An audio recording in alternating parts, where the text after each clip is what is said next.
गांव नरकटिया बलिया जिले की सीमा पर बसा एक पुराना गांव था, जहां आज भी पीपल के पेड़ तले पंचायत लगती थी और चूल्हे मिट्टी के ही होते थे। वहीं का एक साधारण पुजारी था, बंसी शास्त्री। जीवन बहुत साधारण था, लेकिन विचार असाधारण। सुबह मंदिर की आरती, दोपहर को खेतों में कुछ मेहनत और रात को तुलसी चौरे के पास भजन। उसकी पत्नी गौरी गंगा जल सी निर्मल और संयमी स्त्री थी। उसके मन में संसार की कोई लालसा नहीं थी। उसका संसार बंसी के साथ, मंदिर के दीप और तुलसी के पत्तों में बसता था। गांव में ठाकुर रणछोड़ सिंह का बड़ा दबदबा था। नजदीक के शहर में उनका रसूख था और गांव में उनका आदेश ही कानून। जब उन्होंने देखा कि मंदिर से लगी जमीन पर एक गोदाम बनाया जा सकता है, तो तुरंत पटवारी और दरोगा को भेज दिया।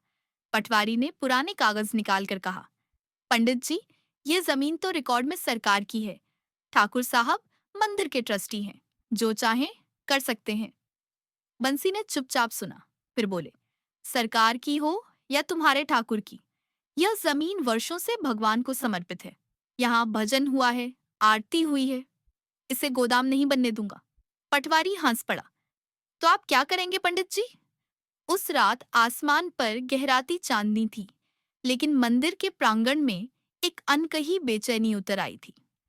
बंसी शास्त्री मंदिर के गर्भगृह में चुपचाप बैठा था, जैसे किसी अंतर यात्रा पर हो। सामने शिवलिंग था, पास ही तुलसी चौरा। आज वहां दीप नहीं जलाया गया था, पर उसकी जगह वहां अग्निहोत्र की तैयारी हो रही थी। बंसी ने पुराने पत्तल में पंचगव्य रखा, दूध, दही, घी, गोमूत्र और गोबर।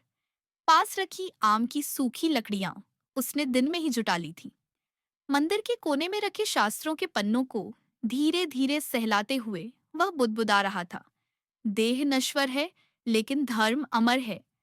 गौरी चुपचाप पीछे खड़ी थी। उसके पांव कांप रहे थे, लेकिन आवाज नहीं निकल रही थी।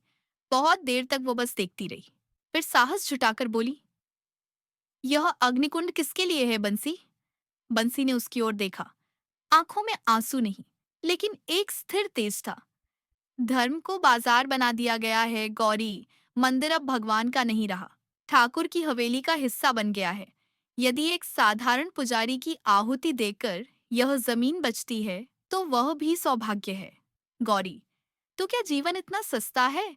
तुम्हारा होना ही तो मेरा संसार है। बंसी, और मेरा धर्म ही मेरा जीवन है गौरी। यह देह सिर्फ सेवा का साधन है, और अब इसकी अंतिम सेवा यही होगी। गौरी फूट पड़ी। उसने बंसी के चरणों में गिरकर कहा, अगर जाना ही है तो मुझे साथ ले चलो। बंसी ने उसके सिर पर हाथ रखा, जैसे कोई संत अपनी शिष्या को आशीर्वाद दे रहा हो। तुम्हें जीकर इस अग्नि को जलाए रखना है। मेरी समाधि से धर्म की लौ बुझे नहीं, इस बात की जिम्मेदारी तुम्हारी है। गौरी ने आंखें पोंछ लीं और चुपचाप मंदिर के दीपक में तेल भरने लगी। उस रात पूरे गांव में नींद किसी को नहीं आई, लेकिन मंदिर के भीतर अग्निकुंड की ज्वाला उठ रही थी, धीमे धीमे, शांत लेकिन प्रचंड, जैसे आत्मा किसी ऊंचाई की ओर जा रही हो। सुबह गांव में कोहराम मचा। मंदिर से धुआं निकल रहा था। गांव वाले दौड़े आए। मंदिर का दरवाजा खुला था। भीतर अग्निकुंड अब राख में बदल चुका था। पास में बंसी की चिट्ठी पड़ी थी।